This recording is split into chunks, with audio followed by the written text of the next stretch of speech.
பதில் கொடுக்கறதுக்கு தீபா மேடம் தயாரா இருக்கிறாங்க. இவங்க ஒரு பட்டிமன்ற பேச்சாளர். வாங்கம்மா ஆண்களே அப்படின்னு கொஞ்சம் சப்போர்ட் பண்ணி எங்களெல்லாம் கொஞ்சம் நிமித்தி விடுங்க பாப்போம். மாண்புமிகு நடுவர் அவர்களுக்கும் சக பேச்சாளர் நண்பர்களுக்கும் பட்டிமன்ற ரசிகர்களுக்கும் என் பணிவான வணக்கங்கள். ஐயா நடுவர் அவர்களே, பெண்கள் 3 பேரும் சேர்ந்து நாங்க ஆண்கள் தான் அப்படின்னு பேச வந்திருக்கும் போதே நீங்க தீர்ப்பு எங்க பக்கம் தான் தரப்போறீங்கன்னு எனக்கு ஒரு சின்ன நம்பிக்கை வந்துருச்சு. ஆண்களும் பேசலாம் பெண்கள் தானே, ஏன்னா வேற வழி இல்லையே. அவங்க நைட்டு வீட்டுக்கு போய் அவங்க கையில சாப்பாடு சாப்பிட்டுதாங்க ஆகணும். அப்ப வேற வழி இல்லாம பெண்களை பத்தி புகழ்ந்து பேசிதானே நடுவர் அவர்களே ஆகணும். நீங்க தம்பி பேசினாங்க, அழகா பேசினாங்க, சங்க இலக்கியத்தெல்லாம் பேசினாங்க. தம்பி, சங்க இலக்கியத்துல இருந்து இப்ப வரைக்கும் ஆண்களோட நிலைமை எப்படி தெரியுமா இருக்கு? ஆண்கள் எல்லாம் சூதுவாது தெரியாமயே வளர்ந்துட்டாங்க தம்பி. அத நீ இன்னும் புரிஞ்சுக்காம இருக்க தம்பி. ஐயா அது மட்டும் இல்ல, இப்ப புதுசா டேட் லிட்டில் பிரின்சஸ் வேற.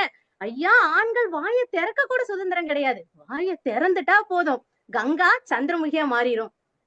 கங்கா சந்திரமுகியா மாறிடும். பாட்ஷா மாணிக்கமா மாறுற கதைய நம்ம அந்த இடத்துல பார்க்க முடியும். குடும்பம் சிதறக்கூடாது என்பதற்காக தன்னோட கோபத்தை கூட அடக்கி ஆள்பவர்கள் தான் நடுவர்களே ஆண்கள். ஒரு அப்பாவோட மிக பெரிய ஆசை என்னவா இருந்துற போது, தன்னோட மகளோ தான் பார்க்காத உலகத்தை தன்னோட மகனோ தன்னோட மகளோ பார்க்கணுங்கதான் ஒரு அப்பாவோட மிகப்பெரிய ஆசை. நடுவர் அவர்களே 2 நாளைக்கு முன்னாடி என் பையன் கார் கேட்டு அடம் பண்ணிட்டு இருந்தான். டே என்னால வாங்கி தர முடியாதுடான்னு சொல்லி அவனை நான் திட்டி அனுப்பிச்சிட்டேன். அதை பார்த்துட்டு இருந்த எங்க அப்பா உடனே அவனை கூட்டிட்டு போய் கார் வாங்கி கொடுக்குறாரு. அப்பாட்ட இருந்தது என்னவோ 2000 லோன் கட்ட வச்சிருந்தாரு. 1500 மதிப்புல காரை வாங்கி கொடுத்து அனுப்புறாரு. நான் அப்பாட்ட கேக்குறேன், அப்பா ஏன்பா இப்படி பண்றீங்க அப்படின்னு அப்பாட்ட கேக்குறேன். அதுக்கு அப்பா சொன்ன ஒரு வார்த்தை, டேய் அந்த குழந்தை முகத்துல வருது பாடுறா ஒரு சிரிப்பு, அந்த சிரிப்புக்கு நான் எவ்வளவு சம்பாரிச்சாலும் பத்தாதுடா அப்படின்னாரு. ஒரு தகப்பனுக்கோ அந்த வீட்டுல இருக்க ஒரு ஆண் மகனுக்கு தான் நடுவர் அவர்களே தெரியும் அதாவது வீட்டுல இருக்கவங்களை எப்படி எல்லாம் பண்ணா அவங்க சந்தோஷமா இருப்பாங்க அப்படின்னு வீட்டுல இருக்க ஆண்களுக்கு தான் நடுவர் அவர்களே தெரியும். ஐயா நான் சேல்ஸ்ல ஒரு 10 நாள் ஒர்க் பண்ணேன். டார்கெட் ப்ரெஷர், என்னால ஒர்க் பண்ணவே முடியல. நான் வேலையில இருந்து விட்டுட்டேன்.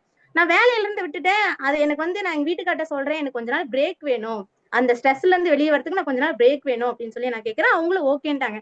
ஆனா ஆனா நான் செய்யற வேலையை விட அவங்க வேலை அதிக அதிக ஸ்ட்ரெஸ் நிறைஞ்சதுதான்.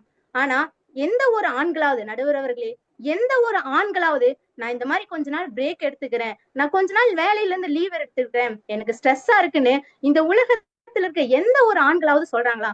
அவங்க பிரேக்குன்னு சொல்ற ஒத்த வார்த்தைக்கு முன்னாடி அவங்க மனசுல தோன்றது என்னவோ EB bill, house bill, school fees அப்படின்னு சொல்லி பிரேக்குங்கிற ஆமாங்க நடுவர்களே, பிரேக்குங்கிற ஒத்த வார்த்தைக்கு முன்னாடி அவங்களுக்கு மனசுல தோன்றது என்னவோ 100 பில்லுகள் தான் தோணும். சோ அப்ப எப்படிதான் அவங்க பிரேக் எடுக்கிறதுக்கு அவங்களுக்கு தைரியம் கூட வர்றது கிடையாது. உன் கூடவே பொறக்கணும், உன் கூடவே பொறக்கணும், தாய் போல நான் காக்கணும் எப்போதுமே, நீ எனக்கு சாமி இந்த பூமி அட எல்லாம் நீதானே, உன் சிரிப்பு போதும் நீ கேட்டா என் உசுர தாரேனே. நடுவர் அவர்களே, வீட்டுல ஒரு அக்காக்கோ ஒரு தங்கைக்கோ பிரச்சனை அப்படின்னா முதல் ஆளா முன்னாடி போய் நின்னு நான் இருக்கேன் உனக்கு அப்படின்னு தோள் தட்டி முன்னாடி நின்னு ஒரு அண்ணனோ ஒரு தம்பியோ முன்னாடி நின்னு உதவுறான் பாத்தீங்களா? அந்த உறவு தான் நடுவர்களே குடும்பத்தை நல்ல நிலைமைக்கு மனைவியை நம்ம வழியெடுத்து. அப்ரிஷியேட் பண்ணுங்க. நீ போய் நடுவர் அவர்களே, அவனை நீ அவங்க அக்காவுக்கு பிரச்சனைன்னா கூட நீ போய் பேசுன்னு சொல்லி அனுப்புறாங்க பாத்தீங்களா? அந்த பெண்ணையும் நம்ம கண்டிப்பா பாராட்டி ஆகணும். அவங்களுக்கு தெரியாம தானே நடுவர்களே போவாங்க, தெரிஞ்சு போன பிரச்சனை ஆயிரும்ல. வினையே ஆடவருக்கு உயிரே அப்படிங்கிறது குறுந்தொகை. அதாவது காலையில 8 மணிக்கு ஒரு ஆண் வீட்டை விட்டு வெளியே போனாங்க அப்படின்னா மழையாவது வெயிலாவது. நடுவர்களே, ஒரு உண்மை சம்பவம் நான் பார்த்தேன். கோயிலுக்கு பஸ்ல போயிட்டு இருக்கும் போது ஒரு அப்பா அறவெயில், அதாவது எப்படின்னா நல்ல வெயில் அடிக்குது, ஒரு சின்ன மரத்தோட நிழல்ல நின்று வீட்டுல இருந்து கொண்டு வந்த டிஃபன் பாக்ஸ ஓபன் பண்ணி அவரு அறக்க பறக்க சாப்பிட்டுட்டு இருக்காரு. இதெல்லாம் பார்க்கும்போது எனக்கு என்ன தோணுச்சு அப்படின்னா, அதெல்லாம் எதுக்காக? வீட்டுல இருக்க தன்னோட மகளோ மகனோ மனைவியோ சந்தோஷமா இருக்கணும் அப்படின்னு ஒரே ஒரு காரணத்துக்காக அவ்வளவு புழுதியும் தாங்கிக்கிட்டு அவரு அவசர அவசரமா சாப்பிட்டு அடுத்த நாள் வேலையை பார்க்க ஓடிட்டு இருக்க ஒரு பாவப்பட்ட ஜென்ம நடுவர்களே இந்த ஆண்கள் ஜென்மம்.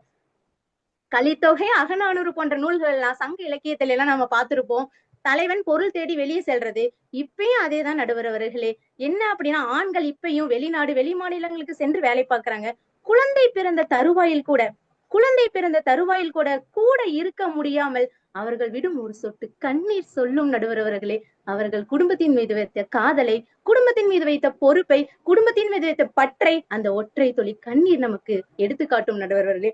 ஐயா, இந்த ஃபங்க்ஷன் அப்படின்னு வந்துட்டா பாருங்களேன், பெண்களுக்கு எல்லாம் என்ன தோணும்? எந்த கடையில நியூ கலெக்ஷன் கிடைக்கும், எங்க போய் நம்மளாம் போயிட்டு ட்ரெஸ் ஸ்டிச் பண்ண கொடுக்கலாம் தான் பெண்களோட மனசுல தோணும். அப்படிதான் ஒரு ஃபங்க்ஷன் எங்க வீட்லயும் வந்துச்சு. நானும் எங்க வீட்டுக்கார்ட்ட சொல்றேன், எங்க ட்ரெஸ் இல்ல, போய் எடுக்க போலாம். என்னமா பீரோ ஃபுல்லா வச்சிருக்கேன்? நாங்க எங்க பீரோ ஃபுல்லா இருக்கு, அதெல்லாம் பழசா இருக்கு, வாங்க போலான்னு கூட்டிட்டு போறேன். நானும் ஒரு saree எடுத்தேன். நான் எடுத்த அவங்க ஒரு ஷர்ட் எடுத்துக்க சொன்னா எடுத்துக்க மாட்டேன்ட்டாங்க. நான் எடுத்த சாரியில 3ல 1 பங்கு தான் அவங்களோட ஷர்ட்டோட விலை, நடுவர ஷர்ட்டோட விலை. உண்மையை ஒத்துக்கிட்டது அதுவே ரொம்ப அவங்க சந்தோஷம். வேணாம், அதுவே அவங்க வேணான்னு சொல்லி, அதெல்லாம் அதை மிச்சம் பண்ண ஆக கூட நம்ம குடும்பத்துக்கு பண்ணலாம், குடும்பத்துக்கு பண்ணலாம் அப்படின்னு சொல்லி விட்டு கொடுக்கிற மனப்பான்மை ஆண்களுக்கு மட்டும்தான் நடுவர் அவர்களே இருக்கு. ஆகவே பெண்கள், அதாவது ஆண்கள் அப்படிங்கிறவங்க வேறு மாதிரி, ஒரு வேறு எவ்வளவு தூரம் கீழே ஸ்ட்ராங்கா ஃபவுண்டேஷன் போட்டு நிக்குதோ அந்த அளவுக்கு தான் குடும்பங்கிற செடி அழகா மேல வளர்ந்து போய் நிக்கும் அப்படின்னு சொல்லி என்னோட வாதத்தை நிறைவு செய்கிறேன். எங்க பக்கமே தீர்ப்பு தருவீர்கள் என்று கூறி என் வாதத்தை நிறைவு செய்கிறேன். நன்றி, வணக்கம். சிறப்பு. தீபா மேடம் வந்து அப்படியே நிறைய ஒரு பாட்டெல்லாம் பாடுனீங்க. நிஜமாவே உங்க வீட்டுக்காரர் அப்படித்தான் பாடுவீங்களாமா? இல்ல சார், இல்ல சார். இல்ல, அவர் கேட்டா ரொம்ப சந்தோஷப்படுவாரு. சொல்றீங்க சார் சார். அனுப்பிச்சிடலாம் சார். சரி, நிறைய விஷயங்கள் சொன்னீங்க. அதுல வந்து குறிப்பா எனக்கு பிடிச்சிருந்தது என்னன்னா, அந்த பஸ்ல நீங்க பார்த்த ஒரு காட்சியை சொன்னீங்க. அவசர அவசரமா வாயில சாப்பிட்டுட்டு இருக்காரு, அடுத்த வேலைக்கு ஆமா. போகணும்னு சொல்லிட்டு. ஸோ நீங்க சொல்றத பார்க்கறச்சே ஆண்கள்லாம் ரொம்ப கஷ்டப்படுறாங்க அப்படிங்கிற ஒரு இது கொடுத்துட்டீங்க. அதாவது அவங்க சமுதாயத்துல குடும்பத்தை காப்பாத்துறதுக்காக அவங்க வந்து நிறைய விஷயங்கள் செய்யறாங்கன்னுட்டு. ஆனா